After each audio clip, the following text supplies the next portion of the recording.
몇 년 전 한국의 한 광고입니다. 먼저 광고 영상을 보내드리겠습니다. 15초입니다. 15초.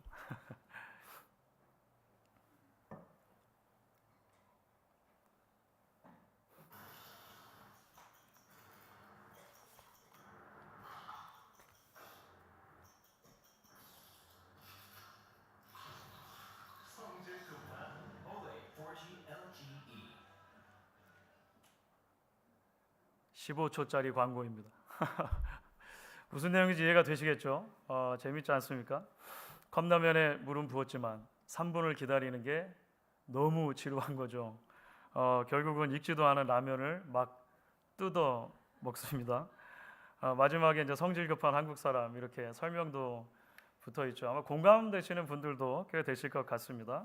사실은 이게 올레라고 하는 게 한국의 한 인터넷 업체더라고요. 그러니까 인터넷 광고입니다. 그러니까 성질 급한 한국 사람들에 맞게 자신들이 제공한 인터넷 서비스가 엄청 빠르다라고 하는 것을 이제 역발상으로 이제 광고한 것이죠. 물론 이런 빨리빨리 문화라고 하는 게 더 이상 한국 사람들에게만 적용되는 것은 아닌 것 같습니다. 우리가 살고 있는 시대 이미 전반적으로 속도를 중요하게 생각하는 그런 인스턴트 시대라고 해도 과언이 아닐 것 같습니다. 뭐 인터넷뿐만이 아니라 교통이나 통신의 눈부신 발달로 이미 전 세계가 하나로 묶여지게 되었습니다. 말할 것도 없이 이런 모든 발전에 긍정적인 면이 있습니다. 이런 속도를 중요시하게 되는 것에 있어서 긍정적인 면들이 있죠. 그래서 20, 30년 전 우리가 생각을 해본다면 사실 지금 우리가 누리고 있는 편안함들과 비교할 때 다시 이전으로 돌아가려면 돌아갈 수 있겠는가 그런 생각을 종종 하게 되기도 하는 것 같습니다.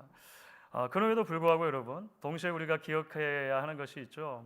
빠른 것이라고 해서 다 좋은 것만도 분명은 아니다. 그렇지 않은 부분도 여전히 있다라고 하는 것을 생각하게 됩니다. 사람이 살아가는 데 있어서 속도나 편리함보다 더 중요한 가치들이 얼마든지 있기 때문이죠.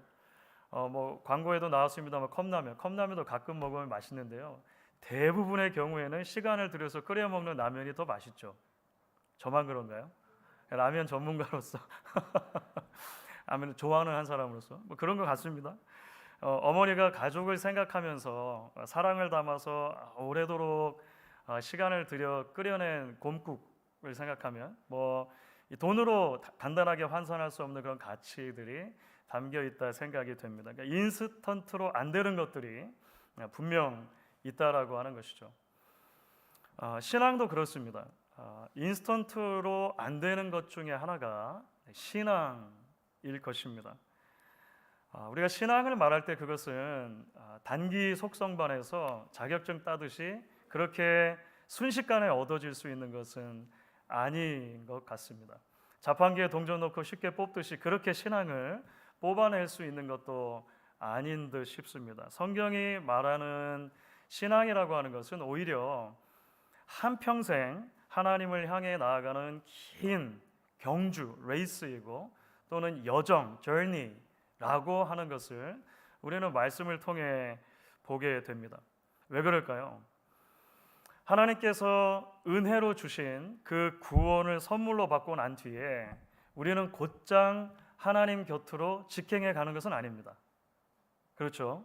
그러니까 예수를 구주로 믿고 영접하는 순간 고속열차를 타고 하나님 곁에 곧바로 이르는 것이 아니죠. 우리 앞에는 삶이 놓여 있습니다. 여전히 인생이 놓여 있습니다.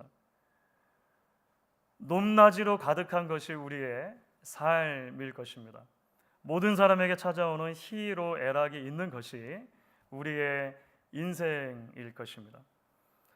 동시에 구원의 은혜가 당장의 우리를 완전히 거룩한 사람으로 바꾸어 놓는 것도 아닙니다. 물론 갑작스럽게 하나님의 특별한 은혜를 받고서 급격한 변화를 경험하는 예들이 있습니다.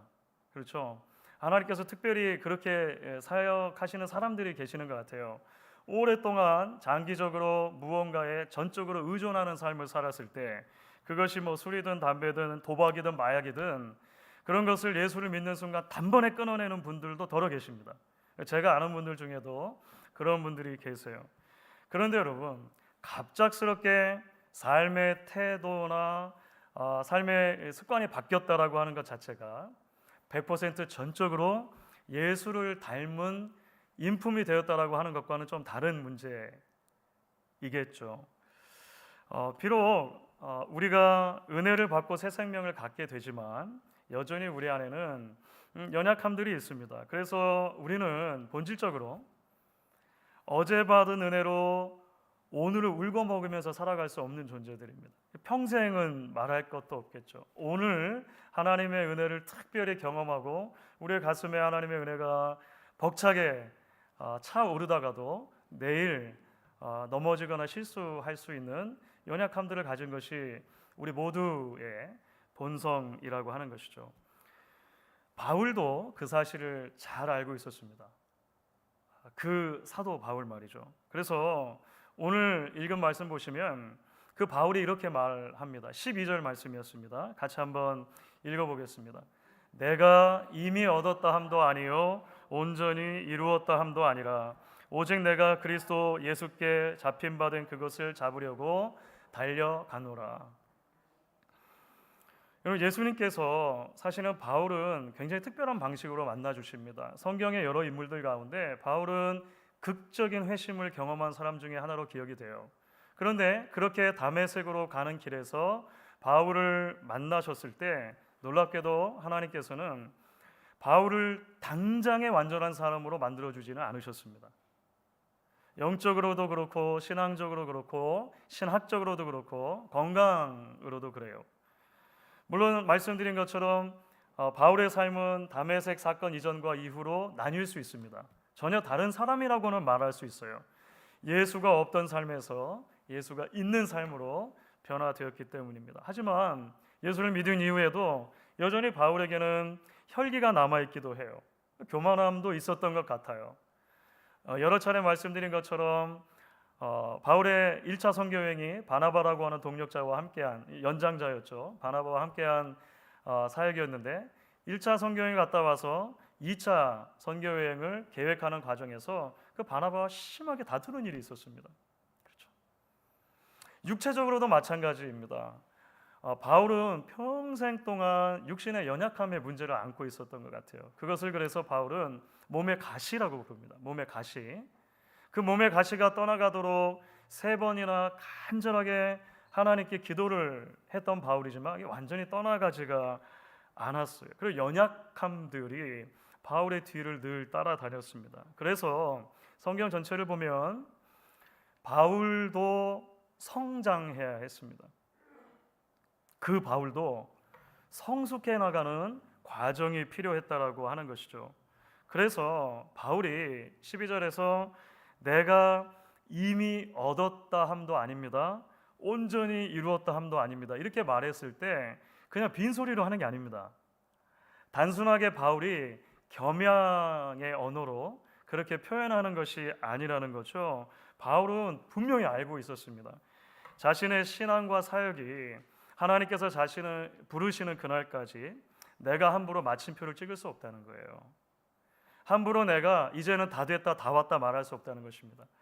예수님께서는 물론 십자가에 돌아가시면서 다 이루었다 이렇게 말씀하셨지만 it is finished.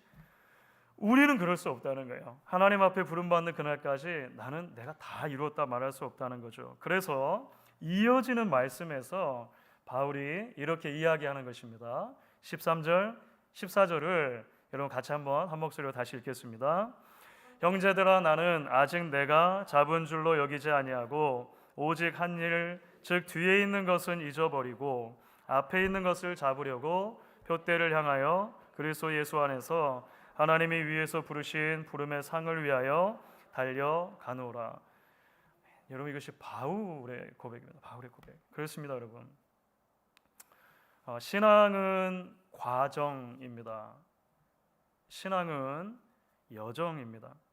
하나님 앞에 서기까지 길고 긴 믿음의 여행을 하는 것입니다. 바울의 말처럼 그래서 한 표대를 향해서 평생을 순종하며 나아가는 길로 우리가 신앙생활을 정의할 수 있다라고 하는 것이죠. 그래서 인내가 필요합니다. 인내라는 것은 오늘 우리의 실수와 우리의 연약함과 우리의 한계가 발견된다 하더라도 포기하지 않고 좌절하거나 절망하거나 낙심하지 않고 우리의 시선을 그리스도께로 향하는 것입니다. 주님께서 부르셨으니 우리의 발걸음을 인도하실 것이라고 하는 확신 가운데 다시 일어나는 결단을 인내라고 말할 수 있을 것입니다. 동시에 우리에게 겸손함이 필요한 길이겠죠. 오늘 무엇인가가 잘 된다고 해서, 오늘 무엇인가 큰 은혜를 경험한다고 해서 자만할 것이 아니라 매일매일 하나님의 은혜를 사모하고 고집스러운 내 옛 자아를 쳐서 복종시키려고 하는 신앙의 훈련을 게을리하지 않는 것, 겸손이라고 말할 수 있습니다. 이스라엘 백성들은 광야에서 매일매일 만나를 주우러 나갔습니다. 만나라고 하는 것은 하늘에서 내려지는 그 양식이잖아요. 하나님의 은혜이고 기적입니다. 그런데 1년을 모아둘 수 있는 게 아니에요. 1년치 만나 이런 건 없어요. 심지어 일주일치도 없습니다. 만나는 매일매일의 분량이 필요했던 것이죠. 오늘 하루 생명의 양식 되시는 주님과 교제하지 않고서 내 영적인 생명이 유지되지 못한다라고 하는 확신 가운데, 그 겸손한 가운데 걸어가는 길입니다. 여러분, 저희 교회는 장기적인 비전 스테이트먼트가 있습니다. 혹시 그 장기적인 비전 스테이트먼트가 무엇인지 아십니까? 사실 오늘 답이 주어졌었는데 우리 장로님께서 오늘 기도하시면서 그 비전 스테이트먼트를 언급해 주셨어요. 전적으로 예수를 따르는 제자 공동체라고 하는 비전 스테이트먼트입니다. 전적으로 예수를 따르는 제자 공동체. 저희 교회가 공동체로서 이 비전 스테이트먼트를 처음으로 마음에 품었던 것이 10년 전입니다. 2016년이었습니다. 2016년. 해마다 표어는 조금씩 조율될 수 있지만 교회가 매번 비전 스테이트먼트가 바뀌는 것이 아니라 본질적으로 교회가 무엇을 향해 가는 공동체인가를 우리가 장기적인 측면에서 고려하고 생각하자라고 하는 마음에서 이제 2016년도에 그런 비전 스테이트먼트를 채택한 것입니다. 사실 전적으로 예수를 따르는 제자 공동체라고 하는 이 비전 스테이트먼트 안에는 크게는 세 가지 방향들이 녹아 있다라고 말할 수 있습니다. 첫 번째는 예수 안에서 주시는 하나님의 구원이 교회의 존재와 사역의 뿌리가 되는 신앙 공동체로서의 교회에 대한 비전입니다. 말이 좀 어렵죠. 이런 말입니다. 교회는 용서받은 죄인들이 모여 있는 공동체입니다. 우리 모두는 다 그런 사람들이에요. 우리는 죄인들이었지만 용서받았고 용서받은 죄인들이 모여 있습니다. 그래서 교회는 본질적으로 다양성과 불완전성을 가지고 있습니다. 우리가 용서받은 죄인들이라고 하는 것을 빼면 우리 안에 공통점들이 많지 않은 경우가 대단히 흔합니다. 세상의 일반적인 동아리와 그게 달라요. 너무 다양한 사람들이 모여 있습니다.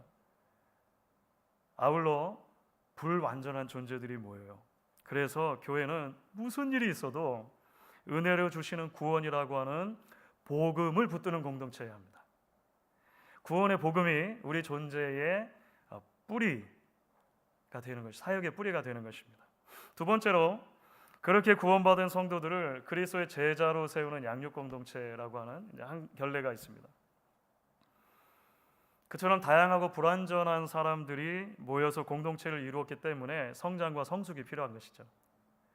교회가 양육을 한다는 것은 어떤 지향점을 바라보는 것일까요? 교회가 성도들을 잘 양육시켜서 교회 일꾼 만드는 것 자체가 목적이 되어야 할까요? 그렇지 않습니다. 일부일 수 있지만 그게 전부는 아니죠. 예수 그리스도의 인품을 닮아가는 것이 최종적인 지향점입니다. 그리스도의 제자로 세워지는 것이죠. 결국 양육 공동체라고 하는 비전은 교회라고 하는 나무를 든든히 세우는 과정이라고 보실 수 있을 것입니다. 세 번째는 예수를 따르는 데 있어서 필요한 희생을 감수하는 희생 공동체로서의 비전입니다. 주님을 닮는다는 것은 무엇을 말할까요? 주님을 계속해서 닮아간다라고 하는 것은 결국 예수께서 말씀하신 누구든지 나를 따라오려거든 자기를 부인하고 자기 십자가를 지고 나를 쫓을 것이니라. 이 말씀을 진지하게 붙드는 것입니다. 구원이 뿌리고 양육이 나무가 된다면 결국 자기 부인과 희생이라고 하는 것은 그래서 열매라고도 말할 수 있겠죠. 그래서 그리스도의 제자로 우리가 살아간다라고 하는 것은 참 신앙의 열매를 맺는다고 하는 것은 간단한 아라비아 숫자인 통계 몇 개로 나타낼 수 있는 것은 아닌 것 같습니다. 교회 안에서뿐만 아니라 가정과 일터에서 매일매일 발딛고 살아가며 우리가 돈 버는 자리, 돈 쓰는 자리, 밥 먹는 자리, 사람 만나는 자리, 미래를 일궈가는 모든 치열한 삶의 자리에서 어떻게 예수를 닮은 참 제자로 살아갈 수 있는가? 이것이 본질적으로 하나님 우리를 부르신 신앙의 여정과 맞닿아 있는 것이겠죠. 그렇기 때문에 여러분, 우리는 직감하게 됩니다. 단기간에 될 수 있는 게 아닙니다. 1, 2년에 될 수 있는 것도 아닙니다. 어떤 특정한 프로그램을 잘 마치면 거기서 완결되었다라고 말할 수 있는 것도 아니겠죠. 그러니까 바울이 말하는 것처럼 하나의 방향, 표대를 향해서 오래도록 순종할 때 가능한 길이라는 것을 보게 됩니다. 여러분, 그래서 이 신앙의 순례의 길에서 요구되는 것은 탁월함보다는 신실함입니다. 탁월함보다 신실함이 요구됩니다. 능력보다 꾸준함이 요구되는 길입니다. 그래서 저는 이 비전 선언문을 품은 후에 이제 10년째가 되는 올해죠. 2025년 여러분들과 이 주제를 다시 한번 깊이 들여다보고 묵상하려고 합니다. 그래서 우선은 15주 정도 걸쳐서 전반부 정도가 될 것 같습니다. 구약의 특별한 시편들을 여러분들과 다시 한번 묵상하려고 합니다. 성경에는 150개의 시편이 있거든요.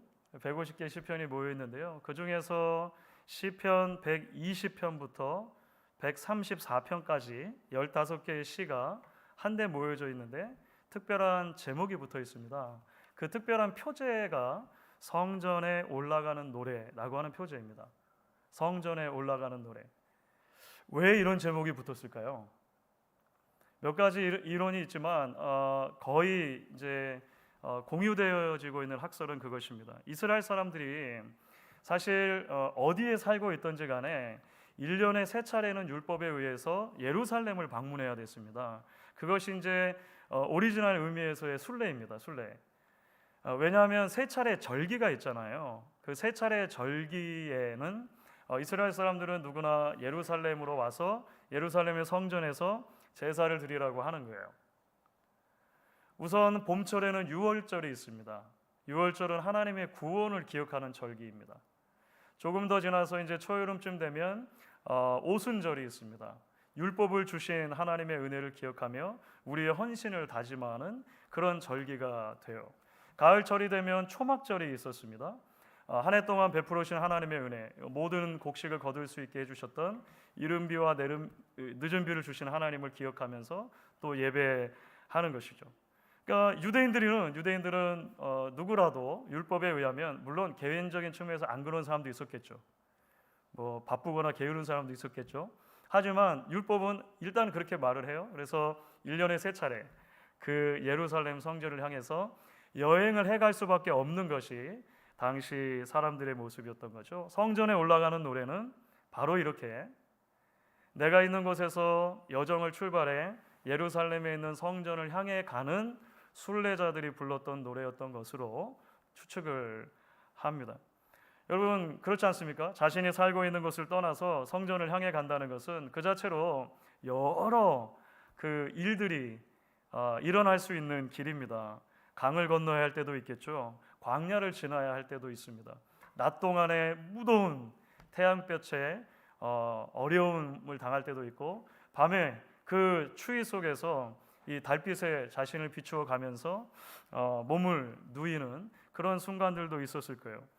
유대인들은 그런 굴곡 있는 인생의 여행을 가면서 이 노래들을 부르고 그 노래에 힘입어서 성전을 향해서 한 걸음 한 걸음 나아갔던 것 같아요. 그래서 여러분 이 시 15개를 보면 한 신앙인의 신앙 여정에 대한 굉장히 다양한 주제들이 녹아 있는 것을 보게 됩니다. 도대체 이 여정이라는 것은 어떻게 출발을 하는 건지, 오랜 여정의 길을 가는 동안 하나님의 섭리와 인도를 구한다는 것은 무엇을 의미하는지, 예배, 섬김, 일은 무엇인지, 고난 가운데 인내, 소망을 갖는다는 무엇인지, 굉장히 다양한 주제들이 안에 녹아 있습니다. 그래서 이러한 노래들을 통해 힘을 얻는 것이죠. 내가 지금 어디로 가고 있는지 다시 지표를 세우는 역할들을 해주었던 것 같습니다. 해마다 여름이면 뭐 특별한 일이 없는 한 저희 가족은 이제 가족 여행을 갑니다. 작년이 이제 거의 그 예외였던 것 같아요. 작년에는 저와 아내만 이제 25년 만에 한국을 방문하지 않았었습니까? 그래서 가족 여행을 못했습니다. 근데 뭐 해마다 이제 아이들과 가족 여행을 할 때가 되면 보통은 저희가 운전을 해서 갑니다. 5식구나 되다 보니까 비행기를 탔던 적은 한 번도 없는 것 같아요. 그래서 먼 곳도 가야 되니까 한 10시간 정도 기본적으로 이제 운전을 하게 되고 갈 때 12시간, 14시간 이렇게 뭐 장거리 운전을 하는 경우들이 대단히 많았습니다. 그런데요, 저희 가족의 경우는 그런 것 같아요. 장거리 여행하다 보면 빠지지 않는 게 있습니다. 음악입니다. 음악, 노래입니다. 노래. 그래서 함께 뭐 찬양도 듣고 정말 많은 경우는 막 흘러간 팝송 듣고 가요도 듣고 막 그래요. 그러다 보면 뭐 목청을 높여서 따라 부르기도 하고, 어떤 특정한 곡이 나오면 아빠 엄마가 예전에 이 노래와 관련해서 뭐 있었던 추억들 있잖아요. 자연스럽게 나누게 됩니다. 그러니까 이야기가 같이 나눠지는 공감대가 돼요. 그러면 자녀들도 말하죠. 아빠 요즘에 제가 듣는 노래인데 한번 들어보실래요? 또 전화기를 연결해 가지고 들려줘요. 뭐 대부분 좋은 음악도 있지만 뭐 참 듣기 힘든 음악들도 있죠. 아이들이 듣는 음악이니까. 그래도 물어볼 수 있지 않습니까? 왜 이걸 좋아하게 됐어?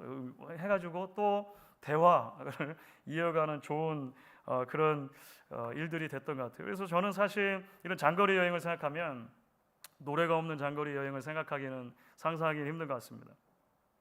그 노래들이 여행의 무료함을 달래주죠. 그 노래들이 졸음을 쫓아줍니다. 그 노래들이 가족들과 더 끈끈한 연대를 맺을 수 있게 해줍니다. 우리가 앞으로 일단 새해가 시작하고 전반기 동안 15개 성전에 올라가는 노래들을 다시 묵상하는 동안 제가 기대하고 소망하는 것도 그것입니다. 성경은 우리를 순례자라고 정의합니다. 나그네라고 정의합니다. 이 땅에 발을 딛고 살아가지만 영원한 시민권이 하늘에 있는 하늘의 백성으로 부름받아서 이 여정을 시작을 했다라고 하는 것이죠. 마치 존 버년의 철로 역정에 나오는 그 메인 캐릭터 크리스찬처럼 그런 긴 여정을 시작했습니다. 이제 우리가 이 노래들을 함께 묵상하면서 우리의 신앙의 발걸음이 어디로 향해 가고 있는지 함께 묵상해 볼 수 있으면 좋겠습니다. 신앙의 길에 닥쳐오는 무료함과 두려움들을 어떻게 극복해 나갈 수 있을지도 나눌 수 있으면 좋겠습니다. 그 여정을 끝까지 달려나가기 위해서 영양분이 필요하다면 그것이 무엇일지 같이 고민해 보는 시간이 되면 좋겠습니다. 우리가 인생을 산다는 것은 관광객으로 한 번 인생을 지나가는 것이 아니라 순례자로 살아가는 것일 텐데 그것이 무엇을 의미하는지 진지하게 돌아볼 수 있으면 좋겠습니다. 가슴이 저는 설레고 다시 뜁니다. 여러분도 그러실 수 있으면 좋겠어요. 네. 이 연속 설교를 해나가면서 저는 한 책의 도움을 좀 받게 될 것입니다. 유진 피터슨 목사님이 쓰신 한 길 가는 순례자라고 하는 책입니다. 이 유진 피터슨 목사님이 한 길 가는 순례자. 그래서 오늘 설교 제목이 된 건데요. 원래 영어 제목은 이렇습니다. Long obedience in the same direction. 그러니까 한 방향으로 오랜 순종. 직역하면 이렇게 되겠죠. 한 길 가는 순례자도 번역이 꽤 잘 됐다고 저는 생각을 해요. 우리가 이 한 길을 하나의 길을 오랫동안 걸어가는 순례자로서 어떻게 하나님 앞에 부름받는 그날까지 걸어갈 것인가. 사실 이제 이 책이 성전에 올라가는 노래 15개를 풀어 설명한 책입니다. 물론 앞으로 여러분들과 나누게 될 메시지들이 저의 묵상과 또 저의 생각들을 담은 그런 이제 설교이겠지만 어떤 부분들에서는 유진 피터슨 목사님의 도움을 받게 될 것입니다. 여러분들도 시간이 되시고 기회가 되신다면 읽어보실 것을 추천합니다. 말씀을 마무리해 보도록 하겠습니다. 어쩌면 우리는 신앙조차도 인스턴트화되는 시대를 살아가고 있는 것 같습니다. 깊이 있는 것, 오랜 시간이 걸려서 숙성된 것보다 당장의 효과를 볼 수 있는 방법들에 사람이 몰리는 것이 근래에는 교회들도 피해갈 수 없는 추세인 듯 싶습니다. 그럼에도 불구하고 여러분, 최단 시간, 폭발적 성장, 막 떠오르는 새별, 이런 용어들이 교회 안에서 들리기 시작하면 우리는 레드 플래그를 올려야 됩니다. 위험하다는 것을 우리 감지해야 합니다. 유진 피터슨 목사님이 책에서 이런 말씀하시거든요. 여기저기서 거듭났노라 하는 간증은 무성해도 성숙한 그리스도의 제자가 된 증거는 옹색하다. 문제의식이죠. 사랑하는 여러분, 오늘 우리가 함께 나눈 말씀 우선 우리에게 도전해 옵니다. 본질적으로 신앙이라고 하는 것은 한 방향을 향해서 오래도록 순종을 하는 그 순례의 길, 이것을 기억하라는 도전입니다. 감사한 것은 이 길이 외로운 길은 아닌 것 같아요. 혼자 걷는 길이 아니기 때문입니다. 저와 여러분이 함께 걷는 길이기 때문에 외롭지는 않은 것 같습니다. 그리고 놀랍게도 하나님께서 우리가 함께 걸어가는 그 길에 성전에 올라가는 노래라고 하는 이 아름다운 하나님의 말씀을 길라자비의 선물로 주셨다 생각을 합니다. 이 한 해 동안 우리 모두가 우리 순례의 길을 걸어가며 하나님이 가르쳐 주신 그 여행의 노래에 귀를 기울이고 겸손과 인내로 함께 그 길 걷기를 결단하는 저와 여러분 되실 수 있기를 주의 이름으로 축원하겠습니다.